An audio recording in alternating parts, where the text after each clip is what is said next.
Victoire 3-2 au Vélodrome pour l'Olympico. Ici, il n'y a qu'un seul Olympique. Et on l'a fait au match aller et au match retour. On a bouffé du Lyonnais aujourd'hui. Le Lyon est mort ce soir. Et j'ai pas eu peur une seule seconde face à la qualité médiocre de cette équipe. Mais on va revenir sur tout ce match et notamment sur une première mi-temps qui a été très stérile, les gars. Bienvenue dans cette vidéo. N'hésitez pas à liker, partager. J'espère que vous allez bien. Quel bonheur, c'est un beau dimanche. C'est un beau dimanche parce qu'on a vu l'Olympique de Marseille gagner contre l'Olympique lyonnais aujourd'hui. Alors, ce match avait beaucoup d'enjeux pour tout le monde, vu qu'on joue tous plus ou moins l'Europe. Et nous, on avait besoin, vu que tout le monde commence à gagner, les grosses équipes ont gagné cette semaine, on avait besoin d'une victoire contre cette équipe lyonnaise qu'on avait battue miraculeusement au match aller chez eux, avec un but de rat où on n'en reparle plus. Mais bref, on avait besoin de confirmer aujourd'hui, parce qu'on était sur un petit moment d'égarement pour l'Olympique de Marseille, qui a enchaîné défaites et quelques nuls, etc. Et élimination en Coupe de France. On avait besoin de se relancer, on s'est relancé. Et quoi de mieux que de voir un Olympique marseillais se réveiller en seconde mi-temps après une première mi-temps et un match qui était plutôt morose, un peu délétère, si je peux me permettre.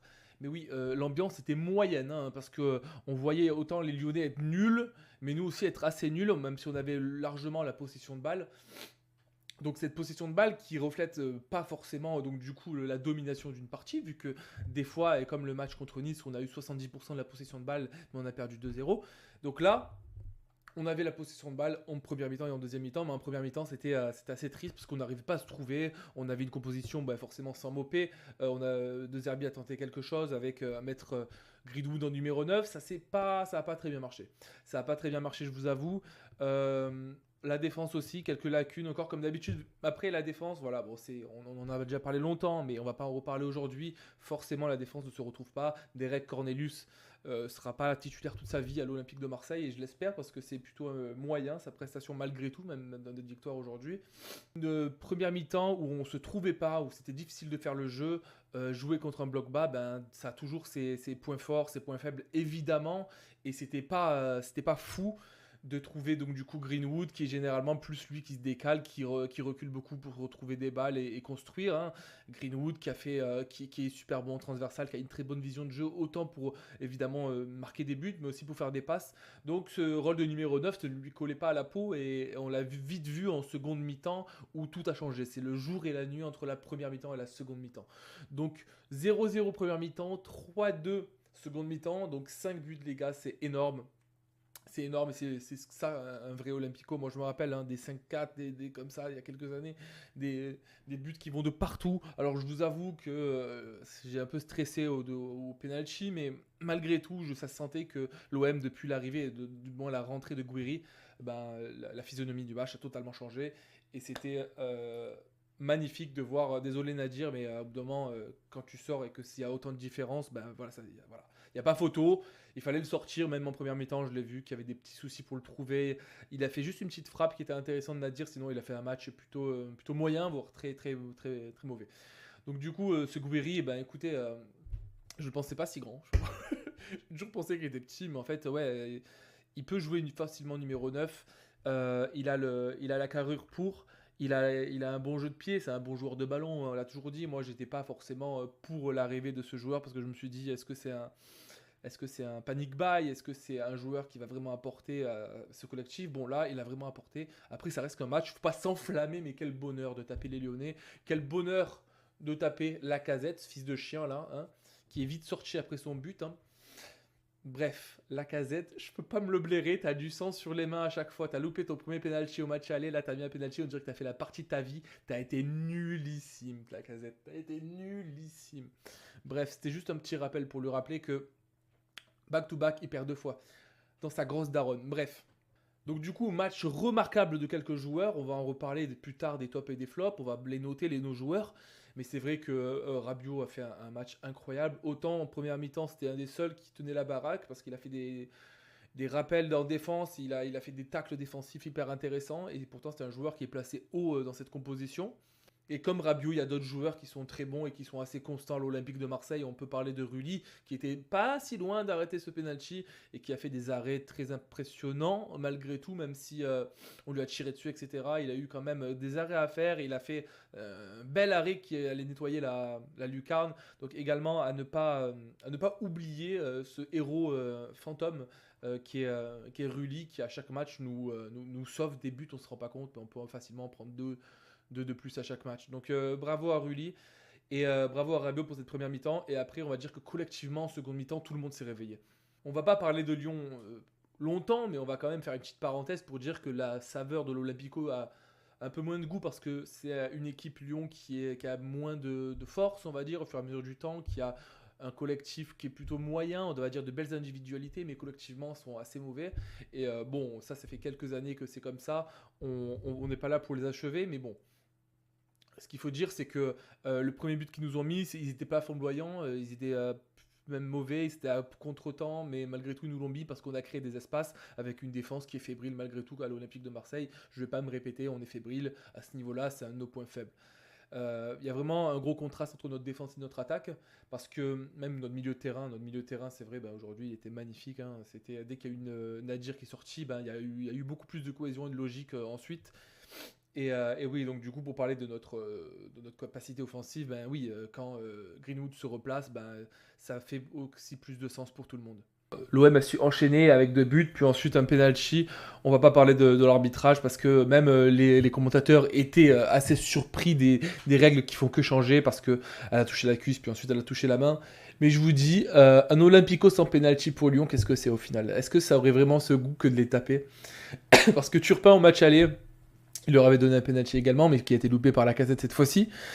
Donc du coup, ça me surprend même plus que l'arbitre prenne toujours position à l'avantage des Lyonnais. Mais bon, ça c'est pas grave, c'est anecdotique sachant qu'on a gagné. 64% de possession de balle pour l'Olympique de Marseille et un XG qui était très bas pour l'Olympique de Marseille, qui était à 0,40, 0,50 en première mi-temps. Et bon, forcément après qui a augmenté avec quand même 3 buts qui étaient attendus, qui sont arrivés. Un nombre de tirs qui est doublé par 2 pour Marseille, donc du coup, il n'y a pas photo en termes de statistiques. Et donc voilà, donc un but de Tolisso et un but de Lacazette sur penalty, qui d'ailleurs a failli le louper pour faire un petit rappel encore une fois. Premier but Greenwood, deuxième but Rabiot et troisième but Henrique, avec une superbe passe de Lirola qui a remplacé Merlin avec beaucoup d'aisance. Parce que c'est vrai que Merlin, alors ça c'est vraiment un débat à part, mais je sais pas si vous prenez 30 secondes pour regarder à chaque fois Cornelius a la balle, il fait jamais de passe à Merlin. Et Merlin râle à chaque fois, il est toujours sur la ligne, il est toujours disponible. Merlin est toujours disponible. Merlin est toujours disponible. Mais bref. On se retrouve donc du coup avec la composition marseillaise qui a pas mal changé en seconde mi-temps, mais malgré tout, la voici, puisqu'on va noter les joueurs qui ont été là quand même, on va dire, la majorité du temps. Il manque Nadir juste là, mais à part ça, donc du coup on a donc Cornelius qui a remplacé Brassier, Greenwood qui est donc devant, et Nadir qui remplace Greenwood qui avait pris la place de Mopé. Pour commencer, Rulli, je pense que Rulli, on est tous contents de l'avoir vu aujourd'hui dans nos cages parce qu'il a fait quand même des arrêts sympathiques comme j'ai dit juste avant. Donc on va passer ça rapidement, mais moi je donnerais un 6.8 à Rulli. J'aurais été tellement content de voir arrêter ce penalty de Lacazette. Il n'était pas si loin que ça, mais c'était très bien tiré pour une fois de sa part. Donc du coup, on lui en veut pas. Cornelius, c'est un de mes flops aujourd'hui. Je sais pas si vous êtes d'accord. D'ailleurs, n'hésitez pas à le dire dans les commentaires. Qu'est-ce que vous avez pensé de Cornelius? Parce que peut-être que c'est moi qui le cible constamment, mais moi je suis pas fan de ce qu'il fait. Ses interventions sont moins convaincantes que d'autres de nos autres joueurs. Voilà, c'est le gros point d'interrogation dans notre défense. Et aussi, pourquoi Luis Felipe, qu'est-ce qu'il attend pour jouer? Qu'est-ce qu'il attend Luis Felipe pour jouer? J'en peux plus de me poser cette question. Il faudrait que je me renseigne un petit peu sur qu'il est blessé ou quoi. Je sais pas, le mec il est arrivé il y a 4-5 semaines, mais bref. C'est mauvais. Mais vu qu'on a gagné, on va te mettre un 5.5. C'est plutôt moyen. Merlin, c'est un petit peu plus, mais comme je l'ai dit à chaque fois, il subit le fait qu'on ne lui donne pas la balle, même s'il est disponible. C'est un des joueurs qui essaie le plus de jouer, on va dire, d'aller vers l'avance en première mi-temps. Malheureusement, ça passait pas beaucoup parce qu'il n'était pas aidé. On va dire que Cornelius est lent pour la première relance, directement dans la profondeur avec Merlin ou pour une passe courte, hein, ou même les trois quarts du temps il oubliait. Donc du coup voilà, ça c'est, je pense que Merlin subit beaucoup le fait qu'il n'est pas tant servi que ça malgré sa disposition, sa disponibilité pardon. Euh, on va d'abord commencer par finir la défense. On va Balerdi, ben, il a fait une connerie à part ça, je l'ai trouvé assez intéressant. C'est un 6.7 parce qu'il a tenu la baraque en première mi-temps. Et il a fait quand même de belles interventions quelquefois, donc ouais, c'est mérité 6.7. Murillo, je l'ai vu quand même pas mal en galère sur certaines balles, notamment dans des balles dans son dos. Donc c'est toujours un élément qui est quand même assez offensif, mais défensivement c'est beaucoup de questions aussi. Ça marche bien avec le côté avec Enrique malgré tout, donc du coup c'est du bien et du pas bien. Je mettrai globalement un 6 pour Murillo. Rongier, meilleure prestation de Rongier qu'au dernier match parce que quand Rongier est mauvais, on le ressent pertinemment. Rongier a fait quand même pas mal de réceptions, il est allé vers l'avant, il a même tenté une frappe au bout d'un moment. Bon, on n'attend pas beaucoup de sa part à ce niveau-là, mais il a joué son rôle merveilleusement bien. Je sais pas pourquoi je donne des notes bizarres comme ça, 6.6, mais c'est pas mieux que Balerdi. Mais c'est plutôt constant et c'est plutôt beau. Alors Hochberg, là, voilà, là ça devient intéressant parce qu'on passe sur le côté peut-être un peu offensif. Hochberg qui est à la fois, donc du coup, souvent dans la surface de réparation adverse et aussi souvent en première relance avec Balerdi, parce que c'est les deux joueurs qui touchent le plus de ballons. Donc du coup, Hochberg magnifique, que des belles passes. Une belle vision de jeu. Franchement, non. Hochberg, il a même Boudin fait un tir qui était incroyable avec un super arrêt de Perry. Donc, Hochberg, c'est largement et mérité un 7.2, mon copain. Rabiot, que dire? Que dire de Rabiot? Genre, fais-moi un gosse. Fais-moi un enfant. Je te mets un 8.5. Parce que tu nous as sauvés en première mi-temps. Tu as été conquérant sur toutes tes balles, autant défensivement qu'offensivement. Quel but de la tête! En fait, que dire de plus? Parce que je me dis, je vais te mettre un 9 en fait, Rabiot, parce que ouais, c'était juste incroyable. Merci d'être là, merci d'exister, mon Rabiot. Enrique qui a fait, on va dire, un match en demi-teinte, on va dire, je l'ai vu faire du bien et du moins bien. C'est quand même quelqu'un qui va faire beaucoup de retours défensifs également, donc c'est un joueur à qui on demande beaucoup. Et on le demande de dribbler, on le demande de défendre, de revenir aider la défense du côté de Murillo, etc. Avec le but qu'il a mis, on peut que lui mettre une bonne note. Il a beaucoup mieux joué en seconde mi-temps, on va dire que ça l'a aidé de retrouver un Greenwood qui était à portée. Donc du coup, ouais, il n'y a pas photo, tout le monde a pris de la valeur ici collectivement en deuxième mi-temps. Cette première mi-temps était plutôt moyenne, donc du coup, on va moins le saucer qu'un autre, on va lui mettre un 6.5. Mais malgré tout, un super match de la part de Enrique aujourd'hui. Nadir, bah, ça va être, je crois, la moins bonne note que je vais donner aujourd'hui. Un 3.5.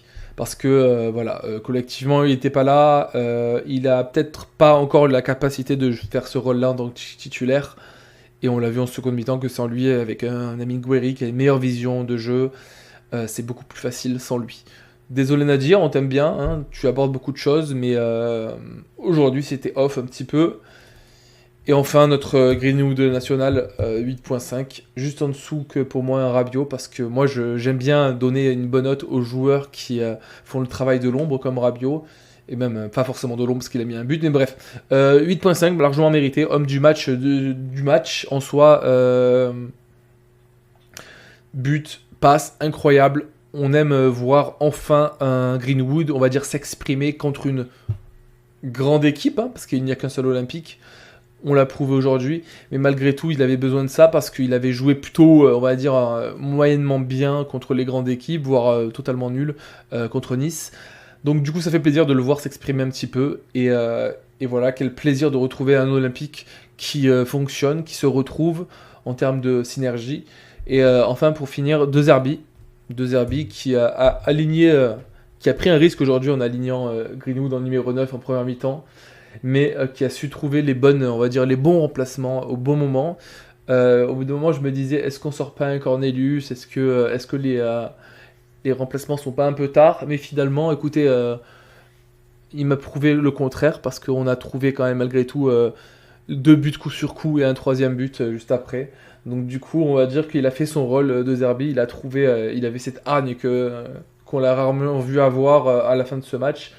il est allé saluer tous les supporters avec les joueurs. Donc voilà, un De Zerbi impliqué comme d'habitude, ça fait plaisir à voir. J'ai pas vu pourquoi il a pris un carton jaune d'ailleurs, mais bref, ça c'est un autre débat. Largement un bon match de De Zerbi aujourd'hui qui a su gérer cet Olympico. Bravo, bravo, bravo.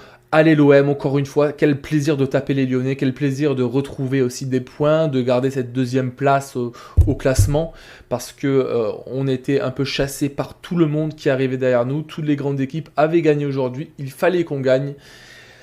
Donc du coup voilà, un grand plaisir de gagner chez soi, ce qui n'est pas tout le temps facile avec l'Olympique de Marseille, hein. Il y avait on est presque maudit à ce niveau-là, mais aujourd'hui on a déjoué les plans des Lyonnais, et enfin on a gagné ce match avec la manière, avec 3 buts, et notamment c'était un beau match à regarder dès la seconde mi-temps, donc ça m'a fait plaisir de le voir. Les gars, on se retrouve la semaine prochaine, on enchaîne, on lâche pas, on n'a aucune Coupe de France, on n'a aucune Coupe d'Europe, on n'a aucune excuse pour pas taper le haut du tableau. Les gars, allez l'OM et à bientôt.